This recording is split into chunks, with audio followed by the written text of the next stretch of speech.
আসন্ন ত্রয়োদশ জাতীয় সংসদ নির্বাচনে ঢাকা ৯ আসনে স্বতন্ত্র প্রার্থী তাসনিম জারার মনোনয়নপত্র বৈধ ঘোষণা করেছে নির্বাচন কমিশন। এছাড়া কক্সবাজার ২ আসনে জামায়াতে ইসলামীর প্রার্থী হামিদুর রহমান আজানের প্রার্থিতাও বৈধ ঘোষণা করেছে ইসি। এই মুহূর্তে নির্বাচন কমিশনে রয়েছেন সহকর্মী শিউলি শবনম, সরাসরি যুক্ত হচ্ছেন তিনি। শিউলি, এখন পর্যন্ত কতটি আপিলের শুনানি হলো এবং কতজন প্রার্থীর মনোনয়নপত্র বৈধ ঘোষণা করেছে কমিশন? এছাড়া পাবনা ১ এবং পাবনা ২ আসনে নির্বাচন স্থগিত করার বিষয়ে কমিশন বিস্তারিত কি বলছে জানাবেন। খাবারের পছন্দ ভিন্ন হলেও মজার বেলায় সবাই এক।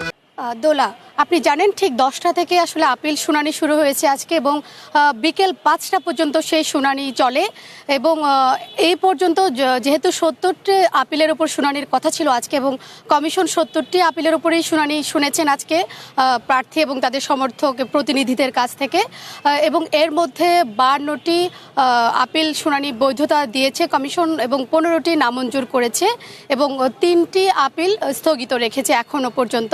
এবং আমি যদি আপনাকে একটু বলি যে সর্বশেষ যে আপিল শুনানি বাতিল করেছেন অর্থাৎ অবৈধ ঘোষণা করেছেন তিনি জুলাই যোদ্ধা হিসেবে খ্যাত মহিউদ্দিন হাওলাদার, তার 100% ভোটারের যে সমর্থন সেই সূত্রে তার আসলে মনোনয়নটি বাতিল করেছে কমিশন। এবং আপনাকে যদি জানাই যে এই যেই শুনানি চলেছে পুরো কমিশন সহ যে শুনানি শুনেছে সেখানে আসলে প্রার্থী এবং তাদের সমর্থক প্রতিনিধিরা এরকম তাদের পক্ষে বিভিন্ন রকম কাগজপত্র ডকুমেন্টস এবং তাদের প্রতিনিধি সাবমিট করেন মূলত সেই শুনানিতে আদালতে।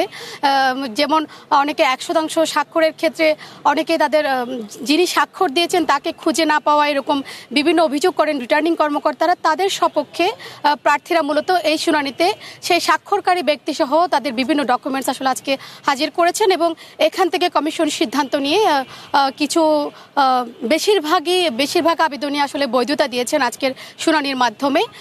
এবং আপনি যে প্রশ্নটা করেছিলেন যে পাবনা 1 এবং 2 আসন সংসদীয় আসনের নির্বাচন স্থগিত করেছে, এটা আসলে আপিল বিভাগের সিদ্ধান্তের কারণেই ঘটেছে। এ বিষয়ে আসলে কমিশন এখনো পর্যন্ত আনুষ্ঠানিক কোনো বিবৃতি আমাদেরকে দেয়নি, দিলে হয়তো সেটা আমরা পরবর্তীতে আপনাদেরকে জানাতে পারবো। তবে এই যে আপিল শুনানি চলছে সেই শুনানি আপনি জানেন 18 জানুয়ারি পর্যন্ত এই শুনানিতে প্রার্থী এবং তাদের সমর্থক প্রতিনিধিরা অংশ নেবেন এবং 18 জানুয়ারির পরে একদিন বাকি রেখে অর্থাৎ 19 তারিখের পর 20 তারিখ মূলত প্রার্থীদের এই শুনানির পর প্রার্থিতা প্রত্যাহারের বিষয়টি আসবে এবং এরপরে মূলত প্রতীক বরাদ্দ দেওয়া হবে প্রার্থীদের।